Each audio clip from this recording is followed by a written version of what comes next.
One thing about a 90s sitcom, they were going to have an episode about bullying. And Family Matters is no different.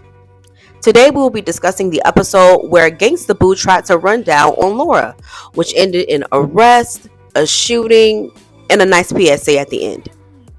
I'm Ashley Grace, and this is the Culture Voyage.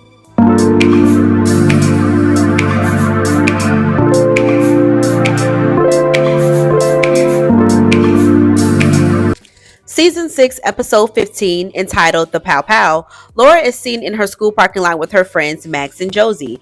They're talking for a little bit, and then Max and Josie decide that they're going to go to the mall with Waldo. Soon after, Laura is about to leave herself when she is approached by Tony and her gang affiliates. While Tony is admiring Laura's coat, Laura proudly shows it off at first, stating that she just got it from Ferguson's. To which Tony rebuttals, well, you should know where to get another one because I want that jacket. And Laura's like, girl, I'm not giving up my jacket. I worked too hard for this. To which Laura suggests, well, maybe you should go get a job so you can get this jacket. To which Tony says, me and jobs just don't work. To which Laura says, apparently you have the same problem with soap. now, Laura, I need you to read the room, baby. This would not be the time to clock Miss Ma'am's tea, okay? So Tony's like, listen, girl, you gonna give up that jacket. Either you gonna give it up or I'm gonna take it from you. And Laura's like, girl, I'm not giving you my jacket. Of course, Laura refuses and a struggle ensues for the jacket as Tony and her gang posse begin to beat up Laura for this jacket. Now we then see Laura in the kitchen with her parents as they nurse her wounds. They question her as to why she wouldn't just give up the jacket, to which Laura rebuttals again, I worked hard for this jacket, I wasn't giving it up. In which her father Carl makes a very, very poignant point when he states this. Get the leather jackets, there are millions of leather jackets, but only one of you. Carl asks who the bully is and what's their name, and emphasizes that he's going to put a bulletin out and make sure that they get arrested. The next day, Laura is with her friends again in the parking lot. She notices that Josie has some really cute shoes on and says that she needs to be careful because of what she just went through and everything that's going on. To which Miss Josie pulls up her shirt and shows that she is now packing a pow pow as well. Can we just get into how she lifted this pow pow from her waistline, please? Like, what is this? So anyway, Josie's like, listen, they are not about to catch me slipping, and if you would have had one of these on your waist the other day, maybe they wouldn't have taken your jacket. So Josie and Max leave, and in the following scene, Laura meets up with the school pow pow seller. He has a trunk full of pow pows, and Laura is trying to decide which one she's going to get for herself.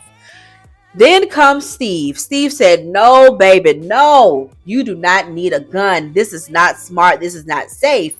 To which the pow pow seller makes a pretty good point in stating that she just had a pow pow pulled out on her the other day. She needs to protect herself. Now, this is smart advice for an adult, but we have to remember these are high schoolers. These are kids. They should not be walking around with pow pows on them. So as they're looking at the inventory and Laura is trying to decide which pow pow she's going to get, all of a sudden we hear Josie was just pow powed by Tony because she wouldn't give up those doggone shoes. God, Josie, you should have given them the stupid shoes. Everybody is freaking out. Everybody is panicking.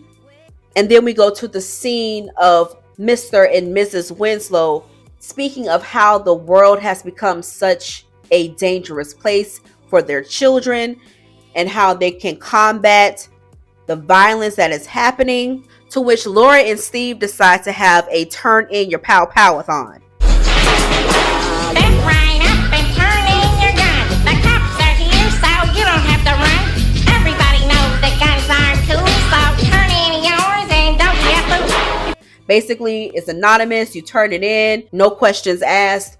To which then this little kid walks up what seems to be his brother and gives him that look like, you need to give up that pow pow.